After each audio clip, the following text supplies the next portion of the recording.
DNA मित्रों, France की नजर चीन की ओर है तो यूरोपीय संघ की नजर भारत पर है। यूरोपीय संघ भारत के साथ एक ऐसी डील करने जा रहा है जिसे मदर ऑफ ऑल डील्स कहा जा रहा है। यह एक फ्री ट्रेड एग्रीमेंट है जो 27 जनवरी को होगा। मुक्त व्यापार समझौता होने के बाद भारत के सामान को यूरोपीय संघ के 27 देशों के बाजार में कम टैरिफ या बिना किसी टैरिफ के बेचा जाएगा और भारत के बाजार में भी यूरोपीय संघ का सामान मिलेगा। मदर ऑफ ऑल डील्स से अमेरिका को कितना बड़ा झटका लगने वाला है, ये हम आपको बताएंगे।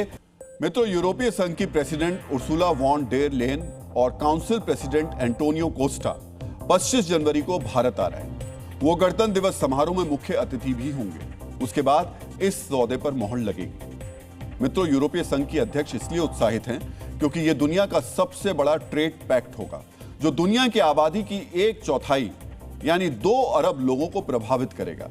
यह ग्लोबल जीडीपी का लगभग 25% कवर करेगा।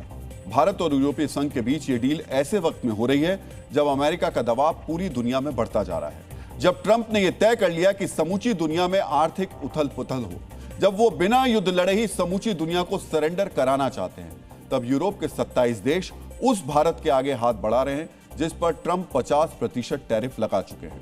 अमेरिका और भारत के बीच ट्रेड डील नहीं हो पाई है। ट्रंप अपनी शर्तें थोप रहे हैं। तब ट्रंप की नीतियों के कारण भारी दबाव झेल रहा यूरोपीय संघ भारत के साथ ऐसी डील करना चाहता है जिसके बाद अमेरिका की जरूरत बहुत ही कम रह जाए। इस मदर ऑफ ऑल डील्स में textiles, leather, pharmaceuticals, automobiles, electronics, engineering goods, marine products जैसे सामानों पर टैरिफ शून्य हो जाएगा। अमेरिका में टैरिफ के कारण जो नुकसान हो रहा है उसकी भरपाई होगी। यूएस टैरिफ्स और ग्रीनलैंड विवाद के बीच यूरोपीय संघ को भी नया मार्केट मिलेगा। इस मदर ऑफ ऑल डील्स के बाद भारत और यूरोपीय संघ के बीच करीब 25 से 33 लाख करोड़ रुपए तक का कारोबार हो सकता है। भारत और यूरोपीय संघ को फायदे के बीच सीधा नुकसान अमेरिका को होगा। भारत की अमेरिका पर निर्भरता 10 से 15% तक कम हो सकती है। अमेरिका जो सामान भेजता है उनमें से 8 से 12 लाख करोड़ रुपए का सामान यूरोपीय संघ के देशों में बेचा जा सकता है। इन आंकड़ों से स्पष्ट है कि भारत और यूरोपीय संघ के बीच जो मदर ऑफ ऑल डील्स हो रही है, ये ट्रंप की टैरिफ वेपन के खिलाफ एक एयर डिफेंस सिस्टम की तरह काम करेगी। हमारे देश में एक बहुत पुरानी और प्रचलित कहावत है, जो दूसरों के लिए गड्ढा खोदता है वो खुद उसी में गिरता है। ट्रंप के साथ यही हो रहा है। वो दूसरे देशों को, वहां के नेताओं को धमका रहे हैं, लेकिन अमेरिका के अंदर ही ट्रंप का राष्ट्रीय स्तर पर विरोध हो रहा है। ट्रंप के खिलाफ बगावत जैसी स्थिति है। पिछले 1 साल में अमेरिकियों को यह एहसास हो चुका है कि ट्रंप की नीति अमेरिका के लिए घातक है। यही कारण है कि Washington DC, New York, Los Angeles और अटलांटा में भी लोग ट्रंप के खिलाफ सड़क पर फ्री अमेरिका वॉकआउट नाम से प्रदर्शन कर रहे हैं। 1000 से ज्यादा शहरों में ट्रंप के खिलाफ लोग सड़कों पर उतर गए हैं। रेखांकित करने वाली बात यह है कि इसमें बड़ी संख्या में नौजवान शामिल हैं।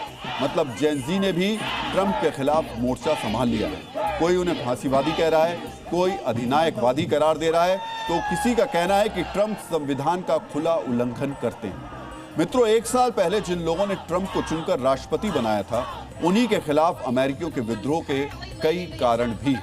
ट्रंप ने इमिग्रेशन नीति बनाकर जिस तरह लोगों के साथ बर्बरता की, वो तानाशाह जैसा ही है।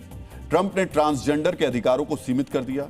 उन्होंने जिस तरह वॉशिंगटन डीसी और लॉस एंजल्स में नेशनल गार्ड्स को उतारा, उससे लोगों को लग रहा है कि वो तानाशाही कर रहे हैं। ट्रंप ने आम लोगों पर जिस तरह निगरानी बढ़ाई है, उसके बाद लोगों का कहना है कि ट्रंप शासन लोकतंत्र और अभिव्यक्ति की स्वतंत्रता और मानवाधिकार पर हमला कर रहे हैं।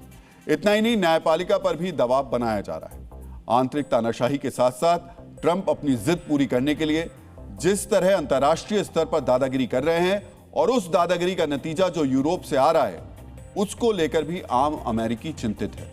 उन्हें यह लग रहा है कि ट्रंप को चुनकर गलती कर दी। अमेरिकियों को भी लगने लगा है कि ट्रंप के कारण वैश्विक शक्ति का केंद्र अमेरिका अब पतन की ओर जा रहा है। डीएनए मित्रों, भारत के साथ ऐतिहासिक मुक्त व्यापार समझौते की तरफ कदम बढ़ाकर यूरोपीय यूनियन ने यह संकेत दे दिया कि आज दुनिया अमेरिका के बिना भी चल सकती है। अब हम इसी अमेरिका मुक्त संसार के विचार का विश्लेषण करने जा रहे हैं। इन विचारों और समीकरणों को समझने के लिए सबसे पहले आपको अमेरिका के पड़ोसी देश कनाडा के पीएम मार्क कार्नी का एक बयान बेहद गौर से सुनना चाहिए। यह बयान बताता है कि अमेरिकी राष्ट्रपति ट्रंप की डायनासोर डिप्लोमेसी यानी दादागिरी अब दुनिया के किसी भी हिस्से को कबूल नहीं है। मित्रों, अमेरिका के पारंपरिक सहयोगी आज अमेरिका से ही अलगाव की बात कर रहे हैं। अगर यह अलगाव हुआ तो वाकई संसार पर अमेरिका का प्रभाव काफी हद तक कम हो जाएगा। बहुत संभव है कि आने वाले वक्त में यह प्रभाव शून्य भी हो जाए। अगर वाकई अमेरिकी प्रभाव का मीटर नीचे आया तो इसका सबसे बड़ा असर अमेरिकी डॉलर पर पड़ेगा। आपको भी गौर से देखना और समझना चाहिए कि जब संसार अमेरिका से दूरी बनाकर चलेगा तो फिर डॉलर का क्या हश्र होगा। अमेरिका से दूरी बनाने पर सभी देश अपनी करेंसी में ही लेन देन करेंगे। मिसाल के लिए यूरोपीय देश यूरो में व्यापार कर सकते हैं, ब्रिक्स के सदस्य देश कोई नई करेंसी बना सकते हैं या फिर आपसी सहमति से वर्तमान करेंसी का इस्तेमाल कर सकते हैं। इस किस्म के कदमों का असर यह होगा कि यूरोप से लेकर एशिया तक बड़ी अर्थव्यवस्थाओं में डॉलर की डिमांड कम हो जाएगी। डिमांड कम होने की वजह से डॉलर की वैल्यू भी तेजी से कम होगी। अगर डॉलर कमजोर हुआ तो इससे अमेरिका के लिए आयात महंगे हो जाएंगे, जो आगे चलकर अमेरिका में महंगाई को तेजी से बढ़ा देगा। यानी अमेरिकी प्रभाव से मुक्त संसार की सबसे बड़ी कीमत अमेरिका के नागरिकों को ही चुकानी पड़ेगी। डीएनए मित्रों, डॉलर के कमजोर होने का असर सिर्फ अमेरिकी अर्थव्यवस्था पर ही नहीं पड़ेगा, बल्कि इससे दुनिया को लेकर फैसले लेने की अमेरिकी क्षमता भी नगण्य हो जाएगी। यह डॉलर का डोमिनेंस यानी दबदबा ही है जिसकी वजह से ट्रंप जैसे किरदार किसी भी देश पर आर्थिक प्रतिबंध लगा देते हैं।